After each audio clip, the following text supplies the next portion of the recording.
नमस्कार, आप देख रहे हैं हल्ला बोल। आपके साथ मैं हूं अंजना। ओम कश्यप। पाकिस्तान का रुख सामने आ गया है। पाकिस्तान कहता है कि कोई भी शर्त हमें इस बातचीत में, NSA लेवल स्तर की बातचीत में मंजूर नहीं है।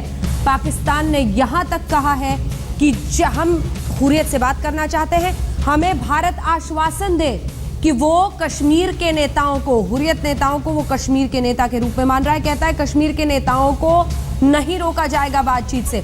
आइए आपको सुनाते हैं पाकिस्तान के INB मिनिस्टर क्या कह रहे हैं। NSA मीटिंग पर पाकिस्तान का ये ताज़ा बयान है, जिसमें NSA मीटिंग पर इस बयान में पाकिस्तान के INB मिनिस्टर ने कहा है कि शर्त मत लगाइए, हुर्रियत पर पाक का अड़ियल रुख बरकरार है। और वो ये फिर से कहता है कि भारत की सलाह हमें मंजूर नहीं है, बातचीत होगी, आप बातचीत ना रोकें और बल्कि आश्वासन दें।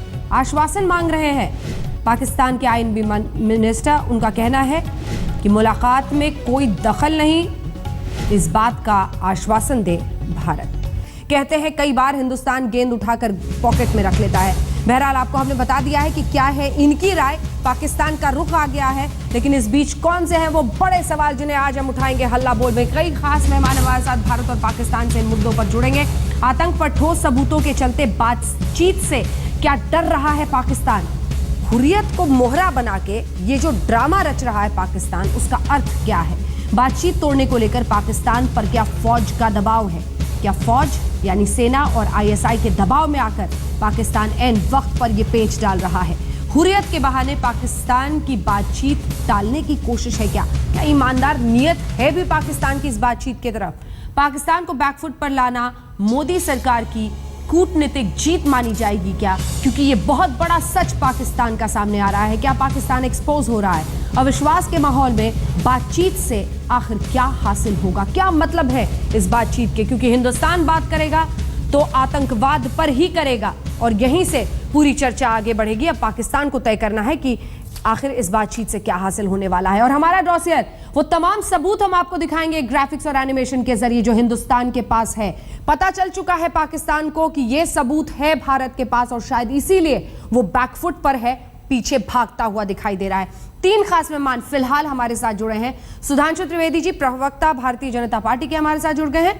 हमारे साथ मीम अफजल साहब, कांग्रेस पार्टी के नेता, जुड़ गए हैं। हमारे साथ हिलाल अहमद साहब, हुर्रियत नेता, जुड़ गए हैं। इसी के साथ कुछ ही देर में पाकिस्तान से भी कई मेहमान हमारे साथ जुड़ेंगे, जिसमें 2 पूर्व पाकिस्तान के हाई कमिश्नर टू इंडिया भी शामिल होंगे, क्योंकि उनका रवैया जाना, उनका रुख जानना बेहद अहम है। KC सिंह साहब भी जुड़ेंगे।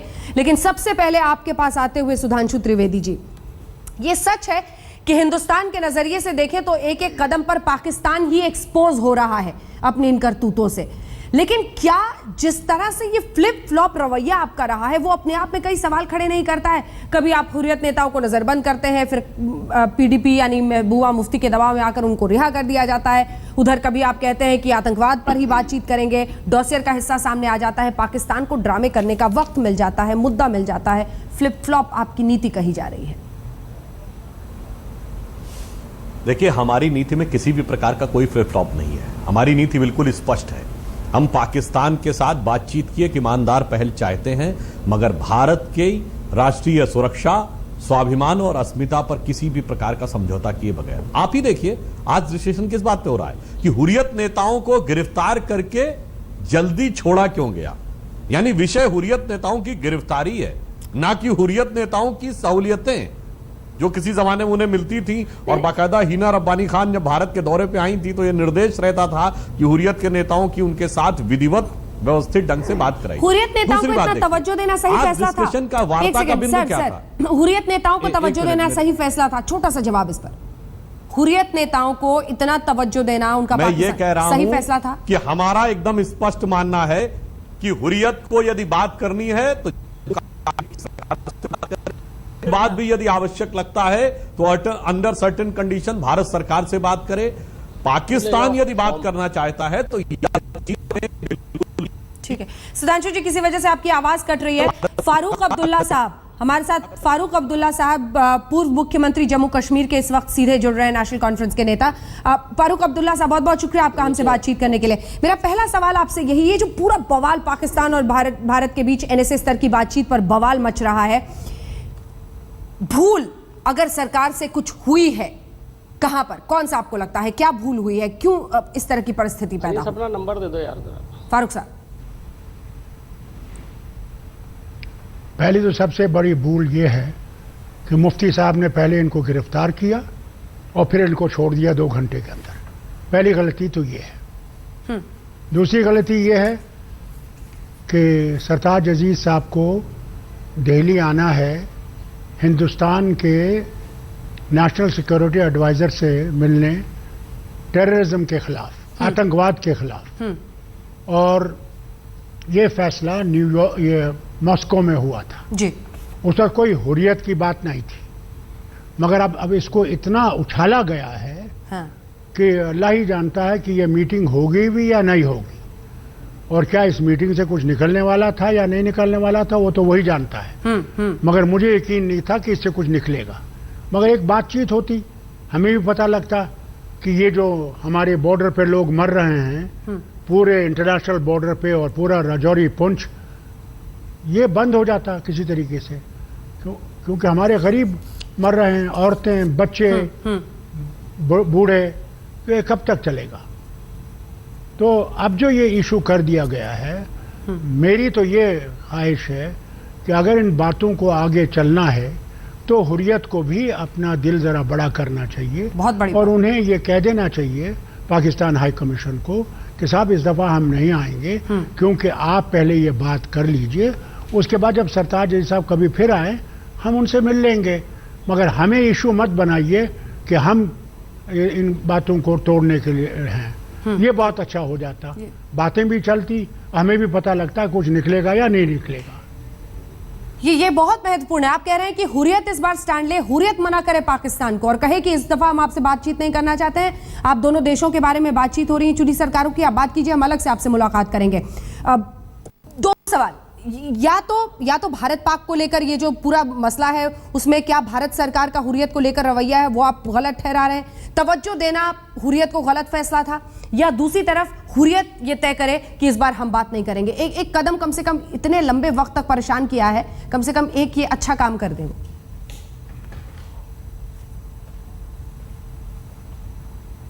देखिए, सरकार ही हुर्रियत को पैसा देती है, वो पाकिस्तान से हो या हिंदुस्तान से हो, इसमें कोई छुपी हुई बात तो है नहीं, और अभी तक तो हर वक्त उनको मिलने देती थी। आज इसको इशू क्यों बना रहे हैं?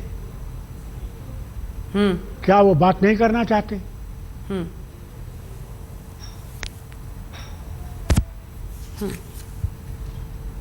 जी। इशू नहीं गलत है, ये तो पहले से करना था, फिर क्यों उन्होंने इजाजत दी जबकि पाकिस्तान ने अपना डे मनाया 23 मार्च को, ये सब पहुंचे वहां, उस वक्त क्यों नहीं रोका इनको? बिल्कुल। और जब आज अहम बात होने वाली है तब ये रोक रहे हैं। ये साफ आपका कहना है कि दोनों ही तरफ से हुर्रियत को एक तो तवज्जो देना बहुत मुश्किल था, गलत फैसला था ऐसे वक्त पर, खास तौर पर।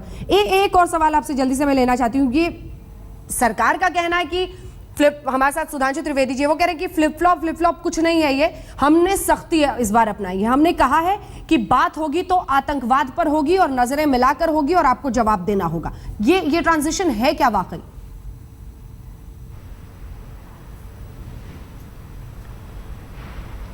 मैं तो बिल्कुल ये समझता हूं, ये बिल्कुल सही है, इनको आतंकवाद पे बात करनी बहुत जरूरी है, क्योंकि पाकिस्तान को भी आतंकवाद खा रहा है अंदर से। जहां हमें इतने सालों से ये आतंकवाद खा रहा है, पाकिस्तान को भी खा रहा है। बल्कि इन बातों से एक अच्छी बात तो ये निकलती कि हिंदुस्तान उनकी मदद पे आ जाता आतंकवाद का मुकाबला करने के लिए। हुर्रियत, लेकिन हुर्रियत को क्यों माने? ये जो बार बार वो हुर्रियत को करते हैं, हुर्रियत नुमाइंदे हैं क्या? चुनी हुई सरकारों को नजरअंदाज करना और ये हुर्रियत का ऐसा उछल कर सामने आना, ये अपने आप में कई सवाल खड़े करता है।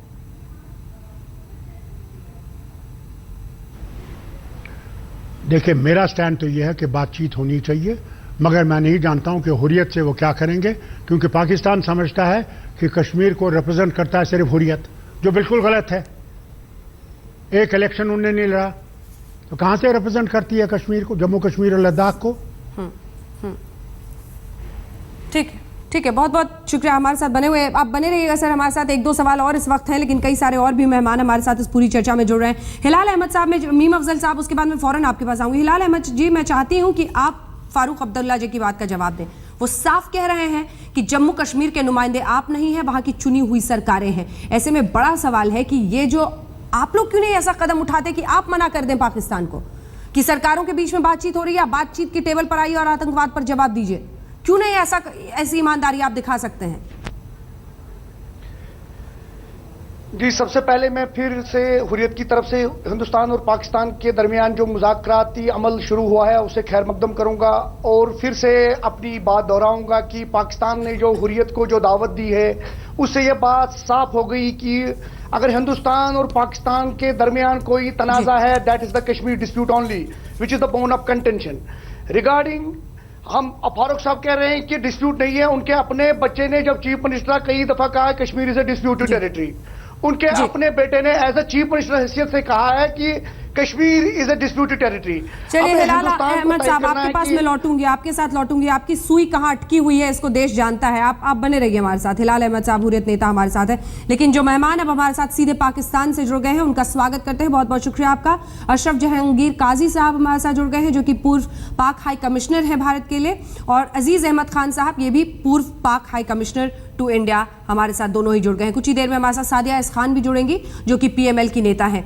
आपके पास आते हुए अजीज अहमद खान साहब, एक लंबा अनुभव रहा है आपका, आपने हिंदुस्तान को बहुत करीब से देखा है, जाना है। सवाल यह है कि अब अगर पाकिस्तान ऐसा रुख अपनाता है जिसमें वो चुनी हुई सरकार के आगे रखता है हुर्रियत को, उसको ज्यादा वैल्यू करता है, तो हिंदुस्तान भी इसको कैसे माने? क्या इस तरह की बात शोभा देती है? आपके आईएनबी मिनिस्टर कह रहे हैं कि हमने अब गेंद उनके पाले में डाल दिया है, वो गेंद उठाकर जेब में रख लें, ये कर लें, वो कर लें। ये पॉजिटिव एटीट्यूड तो नहीं हो सकता सर?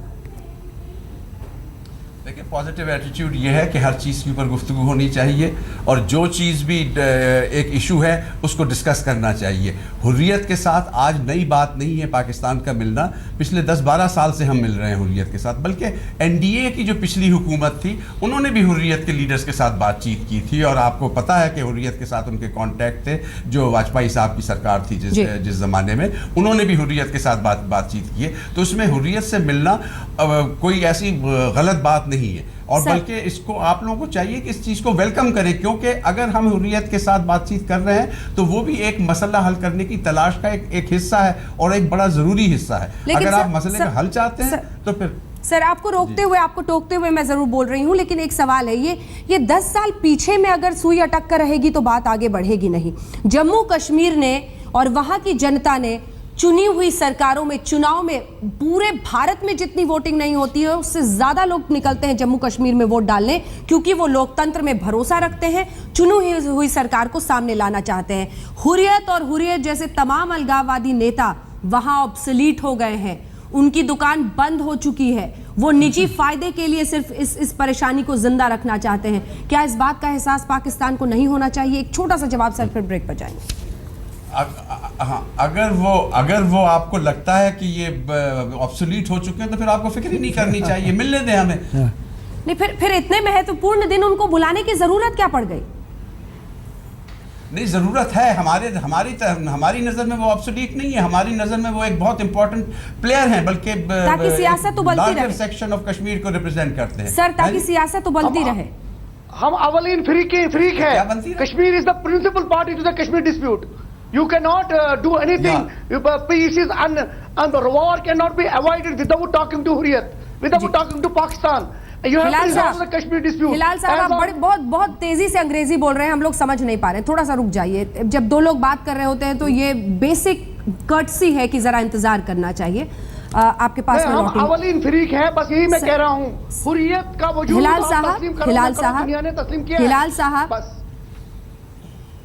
तहजीब एक ऐसा शब्द है जो निकल जाए तो बड़ी परेशानी होती है। सभी खास मेहमान लगातार हमारे साथ बने हुए हैं जिनसे हम चर्चा कर रहे हैं। मैं चाहती हूँ सुधांशु त्रिवेदी जी, आप सीधी बातचीत हो, क्योंकि उनका ये कहना है कि हम बात कर रहे हैं तो इसको आपका स्वागत करना चाहिए, क्योंकि हम चाहते हैं कि हर किसी से बातचीत करने की कोशिश हो। सुधांशु जी से शायद हमारी आवाज नहीं संपर्क में। सुधांशु जी, अगर आप मुझे सुन पा रहे हैं तो अगर आपने सुना हो तो अजीज अहमद खान साहब का कहना है कि हर कोई शामिल हो बात में, आप उसको अलग रखिए, इसको इतना इंपॉर्टेंस क्यों दे रहे हैं अगर वाकई वो इतने ऑब्सोलीट हैं तो? देखिए, हमारा विचार इस विषय में बिल्कुल स्पष्ट है। ऊफा में जो कुछ तय हुआ, जो लिखित समझौते का प्रारूप है, उसी के अकॉर्डिंग बात होनी चाहिए। उसमें बिल्कुल स्पष्ट था कि एनएसए लेवल पे जो बात होगी वो टेररिज्म पे होगी। कंपोजिट डायलॉग के 8 अंग हैं, जिनमें कश्मीर भी है, सरक्रीक भी है, नदियों का पानी का इशू भी है और तमाम इशू हैं। जब हमारी ये बात तय हुई कि एनएसए लेवल की टॉक सिर्फ और सिर्फ टेररिज्म पे होगी, तो सिर्फ और सिर्फ टेररिज्म पे होनी चाहिए। अब जब टेररिज्म पे बात होगी तो सिर्फ बायलैटरल टॉक होगी, यानी एक उनके और हमारे पक्ष के बीच में होगी। हम उनकी किसी तंजीम से बात नहीं करते, वो हमारे किसी तंजीम से बात ना करें। हुर्रियत को बात करनी है, जम्मू कश्मीर की सरकार से बात करें, जरूरत होगी भारत सरकार से बात करेगा। जो इन्होंने कहा एनडीए की सरकार बात करती थी, हां जरूरत पड़ेगी हम बात करेंगे, मगर आप यदि बात करने की कोशिश करते हैं तो जो ऊफा में लिखित समझौता आपने दिया है, कहीं ना कहीं आप उससे पीछे हट रहे हैं।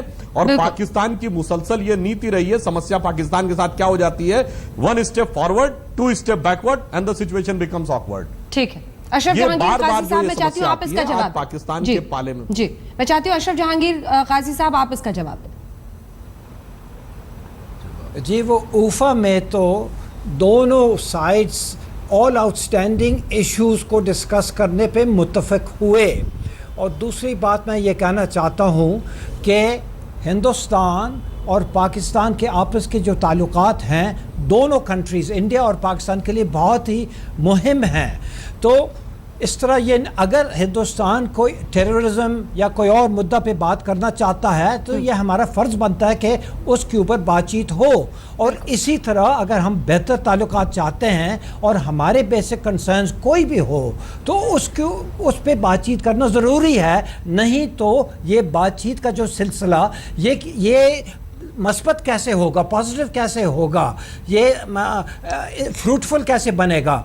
अब आप जानते हैं कि ये श्रीनगर के जो पार्लियामेंटेरियंस हैं, हाँ, और श्रीनगर का जो पार्लियामेंट है और गवर्नमेंट है, हाँ, उसको हम तस्लीम नहीं करते हैं। ये पाकिस्तान का शुरू से बुनियादी मौक़िफ़ रहा है और वहाँ जो रेजिस्टेंस हो रही है, मुज़ाहमत जो हो रही है, उसकी नुमाइंदगी ये हुर्रियत करती है। और पाकिस्तान ने हमेशा उसको इस पैरामीटर में उससे बात की है। और हिंदुस्तान अगरचे वो हमसे एग्री नहीं करता है, लेकिन उन्होंने कभी पहले एतराज़ नहीं किया। सिर्फ मोदी साहब के आने से ये शुरू हुआ, नहीं तो ये हुर्रियत के डेलीगेशंस भी आए हैं पाकिस्तान, हिंदुस्तान, वो इंडिया के पासपोर्ट से भी आए हैं बातचीत करने के लिए। तो आपने कभी एतराज़ नहीं किया? जी, वक्त की जरा कमी रहती है, हर किसी के पास मुझे जाना है।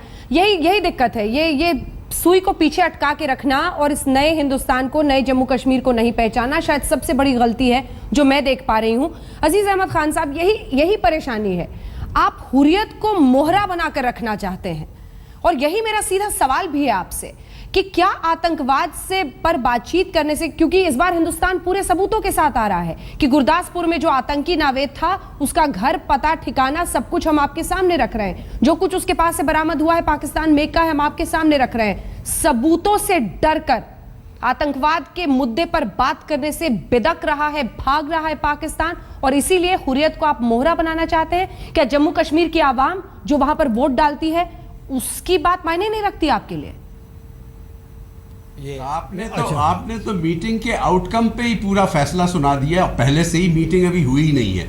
अगर आपका ये ख्याल है कि हिंदुस्तान अपना डोसियर और प्रूफ लेके पेश करेगा, हम भी हिंदुस्तान की जो इंटरफेरेंस है बलूचिस्तान में, रॉ की जो कार्रवाइयाँ हैं कराची में और फाटा में, उसके भी डोसियर्स लेके आ रहे हैं, वो हम भी आपके सामने पेश करेंगे और उस पर बातचीत करेंगे। पहली बात तो ये है कि इस डिस्कशन के अंदर जो हमारे कंसर्न्स हैं, जो आपकी तरफ से हमारे यहाँ टेररिज्म फैलाया जा रहा है, उसके ऊपर भी वो आप सर ना हिलाइए, लेके आ रहे हैं हम सबूत और आपको पेश करेंगे उस वक्त। एक पहली बात तो ये है जहां तक इसका ताल्लुक है टेररिज्म का। लेकिन जहां तक दूसरा है, ऊफा में भी कहा गया था कि ऑल आउटस्टैंडिंग इश्यूज, और ऑल आउटस्टैंडिंग इश्यूज में कश्मीर भी है और उसके हल के लिए हुर्रियत के साथ हमारी बातचीत। हम ये नहीं कह रहे कि हुर्रियत को आप अंदर कॉन्फ्रेंस के रूम में बिठाएं दोनों साइड्स के साथ। हम ये कह रहे हैं कि हम उनसे मिलना चाहते हैं, बातचीत उनके साथ करना चाहते हैं, क्योंकि दूसरे मसलों के मुताबिक कुछ करें और आगे के लिए कोई हल निकाला। उलझ के कहीं पर यह मामला रह गया है। मेरा सिर्फ इतना निवेदन है आपसे, क्योंकि आप लोगों ने इतने लंबे वक्त तक दोनों देशों के रिश्तों को किया, ये पुरानी बातें और अब तक हम बात करते आए हैं और ये अलगाववादी हैं, हम इनके साथ रहेंगे और ये मोहरा बनाकर इस्तेमाल, ऐसी ही बातों की उलझन की वजह से दोनों रिश्ते आगे देशों के नहीं बढ़ पा रहे हैं। सादिया इस खान साहब जो कि PML की नेता है, वो भी हमारे साथ सीधे पाकिस्तान से जुड़ गई हैं। सादिया जी, सीधा सवाल, क्या सेना और ISI का दबाव है जिसकी वजह से ये किया जा रहा है? जी, That's very funny statement by you. पूछ रही हूँ मैं, स्टेटमेंट नहीं, सवाल है। जो है वो पाकिस्तान की साइड पे खासे डिसअपॉइंट है। नहीं, आई मीन जो भी आपका कमेंट है व्हाटएवर, अभी तो हम जो इंडिया सरकार का रिस्पांस है towards this meeting, we are very much disappointed towards that. अगर आप पहले को रिलेट करिए हुर्रियत को, ओनली हुर्रियत को with this upcoming meeting, Pakistan और Kashmir is one of the issue between both countries, लेकिन पाकिस्तान और इंडिया के दरमियान और भी बहुत से इश्यूज हैं। और जब तक हम पूरी तरह से दोनों सरकारें, PMLN की गवर्नमेंट के जो रिप्रेजेंटेटिव्स आ रहे हैं पाकिस्तानी सरकार के, और जो दूसरी तरफ से इंडिया की जो फॉरेन ऑफिस के लोग होंगे, फॉरेन मिनिस्ट्री के, until unless they will not on the same point, जब तक वो तमाम इश्यूज को डिस्कस नहीं करेंगे। अभी I am very sorry to say कि ओनली दिस इशू के आप लोग से यही समझ रहे हैं कि हुर्रियत लीडरशिप को मिलने उनको नजरबंद कर दिया गया इंडिया में, यानी कि कोई तो एक खुला एक्सक्यूज आ रहा है इंडिया की तरफ से कि कोई ऐसा हम जवाब बना लें और हम पाकिस्तान को बोलें कि जी ये इस बात पे नहीं आना चाह रहे थे, और कोई नहीं मिला तो हुर्रियत के इशू को लेकर बैठ गए। आगे आने तो बढ़ने दीजिए, ये इशू बनाया गया है, बैठने दीजिए। चाय की प्याली में तूफान लाने की कोशिश आपने की है, आपने की है। ऐसा क्या जरूरी था कि उसी दिन उनको इनविटेशन, ठीक है मां, इंडिया की तरफ से ये इशू बनाया गया है, नहीं, और इसको बाद इनविटेशन आपने दिया, इनविटेशन आपने उनको दिया। सभी खास मेहमान हमारे साथ बने हुए हैं। नित हर एक घंटे में कोई ना कोई नई खबर आती है, उधर से ये डॉसियर में कहा जा रहा है, इधर से ये सख्ती बरती जा रही है, लेकिन इन सब के बीच सबसे बड़ा सवाल यही है कि अगर बातचीत की शुरुआत हुई है तो दोनों देश कितने ईमानदार हैं इस बातचीत को आगे ले जाने को लेकर, और यहां से आगे का रास्ता कैसे तय किया जाएगा जिसमें दो चुनी हुई सरकारें आपस में बात करें और इधर उधर की बात नहीं हो, बात अमन चैन की हो, आतंकवाद के खात्मे की हो। इसी पर हम चर्चा कर रहे हैं। सभी खास मेहमान हमारे साथ बने हुए हैं। मैं आपसे अजीज अहमद खान साहब पूछना चाहती हूँ, आप तो हिंदुस्तान में रहे हैं, आपने हिंदुस्तान को करीब से देखा है, जाना है, समझा है। सवाल यह है कि दोनों देशों को ईमानदारी से बातचीत आगे ले जानी होगी। हम भी चुनी हुई सरकार से बात कर रहे हैं, आप भी चुनी हुई सरकार से बात कर रहे हैं। ऐसे फ्रिंज एलिमेंट्स को लाना, ये लॉजिकल सवाल है सर जो मैं आपसे कर रही हूँ, इसमें कोई आरोप शामिल नहीं है, ये लॉजिकल सवाल है कि इसमें फ्रिंज एलिमेंट्स को, ऐसे एलिमेंट्स जो किसी एक पार्टी को नागवारा है, मंजूर नहीं है, उनको बेवजह तवज्जो देना क्या पाकिस्तान की तरफ से एक ऐसा फैसला नहीं है जिस पर आपको सोचने की जरूरत होनी चाहिए? सिंपल सा सवाल है। नहीं, उसका सिंपल जवाब यह है कि हम चुनी हुई सरकार से बातचीत करने के लिए आ रहे हैं, हाँ। लेकिन उसके साथ साथ मसाइल के हल के लिए जो दूसरे इक़दामात की ज़रूरत है, दूसरे स्टेप्स की ज़रूरत है, उसकी तरफ भी हमारी नज़र होनी चाहिए, और उसको सॉल्व करने के लिए, उसको हल करने के लिए बाज़ ऐसी चीज़ें हैं जो करनी होती हैं, और उसमें हमारे ख्याल में कश्मीर के मसले के हल के लिए, और हमने ऊफा के डिक्लेरेशन में साफ लिखा है तमाम इशूज़ के ऊपर। सर बहुत पोलाइटली मैं एक काउंटर क्वेश्चन करना चाहती हूँ सर, एक काउंटर क्वेश्चन है, आप इस कंक्लूजन पर कैसे पहुंचे हैं कि हुर्रियत जम्मू कश्मीर के परेशानी के लिए सल्यूशन बन सकते हैं? वो तो खुद परेशानी है एक बहुत बड़ी, आप इस कंक्लूजन पर कैसे पहुंचे हैं कि वो उस परेशानी को हल कर सकते हैं? यही आप लोगों को समझाना है कि वो परेशानी के हल के लिए वो बहुत ज़रूरी है, और इसी की यही हमारी कोशिश पास में रही है।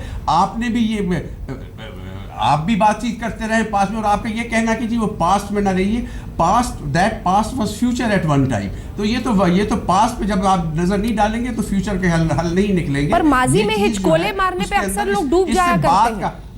माजी में कितने दिन हिचकोले? ये माजी के हिचकोले नहीं है, माजी के हिचकोलों से ही सीख के किश्ती को सही तरीके से चलाना आता है आदमी को। सुधांशु त्रिवेदी जी, तो इसलिए अच्छा देखिए, मैं एक बात कहना चाहूंगा कि जो उफा में बात हुई थी वो उनकी बात सही है, आ रही हूं सर, आ रही। हम लोग तमाम विषयों में बात करने को तैयार हैं, और गुफा में बात हुई थी कि हर बात एक अलग स्तर पे होगी। जैसे डीजीएमओ लेवल की टॉक की बात हुई थी और बीएसएफ और पाकिस्तान रेंजर के बीच में भी, तो उसमें क्या बात होगी? सिर्फ बॉर्डर कॉन्फ्लिक्ट और बॉर्डर की फायरिंग की बात होगी ना, वो नेशनल सिक्योरिटी पे बात नहीं कर सकते थे। उसी तरीके से जब एनएसए की बात हो रही है तो नेशनल सिक्योरिटी पर ही बात होगी। वो general political solution of Jammu Kashmir पर कैसे बात कर सकते हैं? वो तो जब फॉरेन सेक्रेटरी लेवल की बात हो या फॉरेन मिनिस्टर लेवल की बात हो, उस समय आप ये टॉपिक ला सकते हैं। इसलिए बिल्कुल साफ था जो उफा में हमारा डिक्लेरेशन था, उसके हिसाब से जो एनएसए लेवल पे जो बात होनी थी उसमें सिर्फ और सिर्फ टेररिज्म और इंटरनल सिक्योरिटी पे बात होनी चाहिए।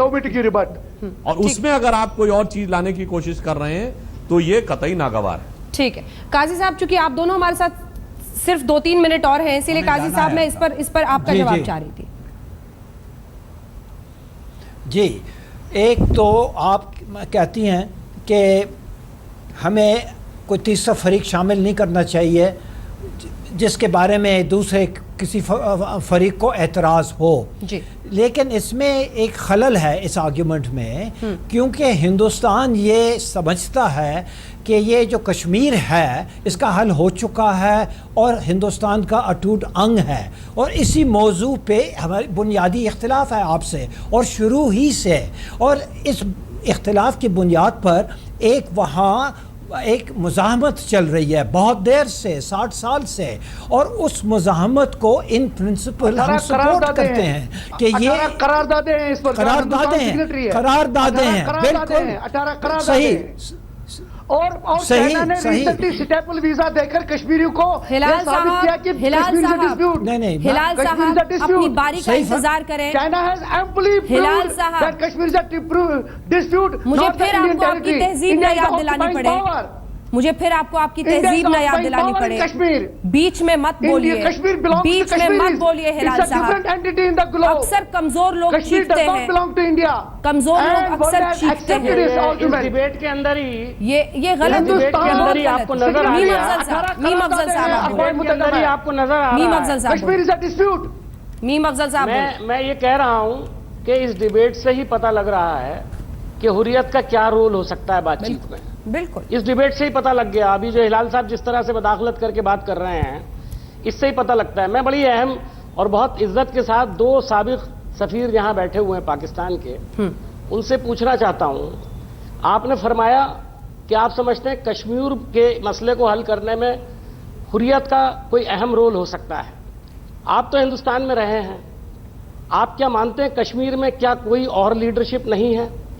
आपने कह दिया कि हम सरकार को नहीं मानते, लेकिन कश्मीर के अंदर और भी बहुत सारे लीडर्स हैं जिनको लोग वोट भी डालते रहे हैं और आज भी वोट डालते हैं उनको, और उनके बड़े बड़े नाम।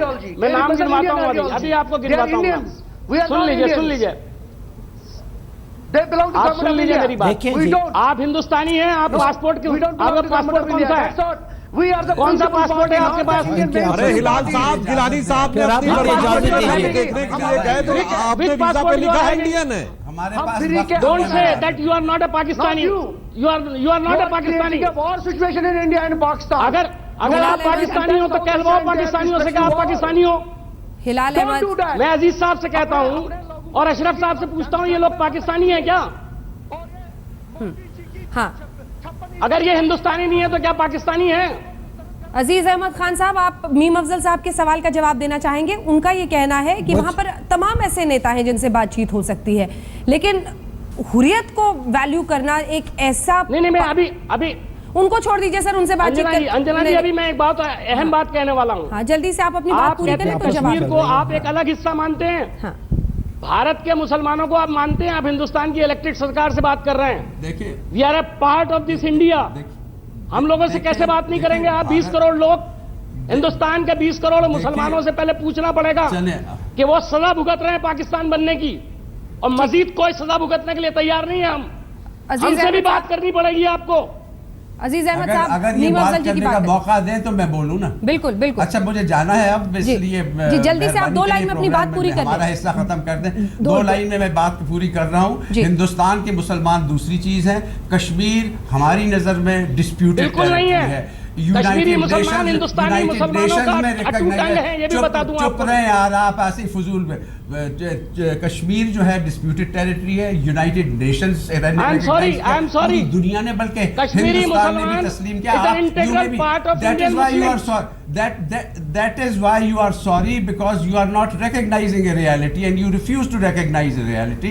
Please recognize that reality and be civilized so that we can resolve this issue. Our attempt Pakistan की कोशिश है कि ये मसला हल किया जा सके, और उसके लिए हमने गुज़िश्ता 10 साल से बहुत सिंसियर कोशिश करते रहे हैं। 10-12 साल से 15 साल से ये भी उसमें शामिल थे, अशरफ काजी साहब भी और मैं भी शामिल था, और 2003 से और 2007 तक बहुत अच्छी बातचीत चल रही थी तमाम मसाइल के हल की।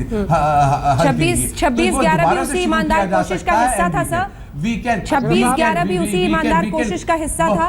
बहुत सी चीज, कसाब का पकड़ा जाना, नावेद का पकड़ा जाना, सरहद पर आए दिन आतंकियों का पकड़ा जाना जो पाकिस्तान से हैं, ये सब उसी ईमानदार कोशिश का हिस्सा है। वो जिन लोगों को आपने पकड़ा है उनको बता दीजिए हमें कि किन को पकड़ा है आपने, जो पाकिस्तान से गए हैं। आज तक आपने कोई नहीं पेश किया। दूसरी बात यह है कि ये तमाम बातें बैठ के बातचीत के जरिए तय हो। बिल्कुल, बातचीत हो, चुनी हुई सरकारों के बीच में हो, यही हम भी कह रहे हैं। और इसीलिए सबसे बड़ा सवाल ये है कि हम वहां पे चुनी हुई सरकार से बातचीत करने, मसले के हल के लिए चुनी हुई सरकार से बात कर रहे हैं, पर उस मसले के हल में मदद की जा सकती है, और उन लोगों को हम जानते हैं कि कौन और इसके लिए मदद कर सकते हैं, तो उसको भी करने दें आप। नहीं, ये जो भी आप जिस वजह से आप इस निष्कर्ष पर पहुंचे हैं, उस पर नए सिरे से सोचने की जरूरत है पाकिस्तान को, क्योंकि ये बेहद अहम एक तरह से मसला है कि आप समझ ही नहीं पा रहे हैं कि जम्मू कश्मीर के असल नुमाइंदे कौन हैं। अगर जी, बहुत बहुत शुक्रिया आप दोनों का, वक्त की कमी है, और बहुत बहुत शुक्रिया आप दोनों का हमारे साथ शामिल होने के लिए इस बातचीत में। सादिया इस खान साहब, मैं चाहती हूँ कि आप अगर मीम अफजल साहब की बातों का जवाब दें, क्योंकि वो बेहद अहम सवाल उठा रहे हैं कि ये जो तोड़ने वाली बातचीत है और तोड़ने वाला मूड है, वो कहीं नहीं ले जाता रिश्तों को। Thank you so much. आप तो लगता है मुझे इनवाइट करके भूल ही गई थी। Sorry ma'am. एनीवे, देखिए, it's okay. I just want to say one thing. I mean, let me come back to Afzal sahab का जो पॉइंट है, इससे पहले मैं कुछ ऐड करना चाहती हूँ, दैट इज वेरी इंपॉर्टेंट। अगर आप ये समझती हैं, आपने 26/11 का भी रेफरेंस दिया, ऑल दिस थिंग्स, हमारे पास भी, पाकिस्तान के पास भी हिस्ट्री ऑफ ट्रेजिक इवेंट्स है, जिसमें हमारे पास ऐसे प्रूफ्स मौजूद हैं कि जिसमें इंडियन एजेंसीज का और इंडिया का उसमें हाथ मुलव्वस था। द रीजन इज कि हार्बरिंग अगर हुई है तो दोनों साइड से हुई है, it's not one sided game. चलिए, आपने इसी बहाने अपना हिस्सा तो मान लिया, लेकिन पूरा विश्व जानता है कि आतंकवाद को लेकर हिंदुस्तान का नजरिया क्या है। देखिए, समझौता एक्सप्रेस का जो कल्प्रेट था, he was just got out of still at large. ये हम सब जानते थे कि समझौता एक्सप्रेस आपका अगला शब्द होगा। The second thing is कि पाकिस्तान में जो कुछ हो रहा है, और हम सब हिंदुस्तान में जानते थे कि समझौता एक्सप्रेस आपका अगला शब्द होगा। मिले हैं प्रूफ, तो वो आपको you must include all those things. Plus, अगर आप if you will be going for some more meetings and negotiations with each other, you should stop taking past with each other. ठीक है? जब तक आप पास्ट को नहीं बुलाएंगे, उसको मिस्टेक एक्सेप्ट नहीं करेंगे on one side or on both sides, whatever it is, आप आगे नहीं बढ़ सकते। It was Prime Minister of Pakistan, Mian Nawaz Sharif, who came to attend ceremonial invitation of Modi साहब का जो उनका था, और सेरेमनी का he came forward, he has forwarded his hand, और उन्होंने इसको एक्सेप्ट किया और आगे बढ़े कि हम इस बहाने इंडिया को मुज़ाकरात की टेबल पर लेकर आएंगे। ठीक है, हम अपने प्रॉब्लम्स को रिजॉल्व करने की कोशिश करेंगे, लेकिन ऐसा कुछ नहीं होगा। उसके बाद भी आए दिन इंडिया की तरफ से लाइन ऑफ कंट्रोल की खिलाफवर्जी होती है। सुधांशु जी, आपकी प्रतिक्रिया। ठीक है मैम, आऊंगी आपके पास, आऊंगी। मैं चाहती हूँ, मैं देखिए ये जो सुधांशु जी, देखिए ये जो इल्जाम हम पे लगा रहे हैं, हम तो उसके लिए भी तैयार हैं। अगर आपको लगता है कि बलूचिस्तान में कोई हिंदुस्तान का रोल है, तो आइए फैक्ट्स लेके आ जाइए, हम बात के लिए तैयार हैं। मगर मैं तो सिर्फ एक बात पूछना चाहता हूं, चलिए बाकी सब पे तो आप इल्जाम लगाते रहेंगे। अगर वर्ल्ड का number 1 terrorist Osama bin Laden आपकी कंट्री में आर्मी कैंटोनमेंट के पास इतने लंबे समय तक रहता है, तो दो में से एक बात तो आपको माननी पड़ेगी। या तो आपका पूरा का पूरा एस्टेब्लिशमेंट उसकी रजामंदी के साथ वो रह रहा था, या आपका एस्टेब्लिशमेंट फेल हो चुका है। दो में से एक बात तो आपको हकीकत में स्वीकार करनी ही पड़ेगी। भारत के साथ मारा गया, कोई ऐसी बातचीत कभी नहीं है। एबटाबाद। और दूसरी बात, पाकिस्तान के तो इलेक्टेड प्राइम मिनिस्टर ने, बेनजीर भुट्टो जैसे प्राइम मिनिस्टर ने, जो कि लिबरल मानी जाती थी, उन्होंने भी ये कहा है फ्लोर ऑफ द हाउस पे पाकिस्तान की नेशनल असेंबली में कि हम 1000 साल घास की रोटी खाएंगे पर हिंदुस्तान से लड़ेंगे। भारत में प्रधानमंत्री तो छोड़िए, किसी भी पार्टी के कभी डिफेंस मिनिस्टर, फॉरेन मिनिस्टर तक ने इस ढंग की बात नहीं कही। यह दिखाता है कि आपका नजरिया क्या है और हमारा नजरिया क्या है। 95% हल्ला बोल देखने वाले दर्शक ये राय रखते हैं कि चूंकि सबूतों के साथ हिंदुस्तान जा रहा था, आतंक पर ठोस सबूतों की वजह से पाकिस्तान डर गया बातचीत से। इसी के साथ हमारी इस विशेष पेशकश में हल्ला बोल में इतना ही। देश दुनिया की बाकी खबरों के लिए आप देखते रहिए आज तक।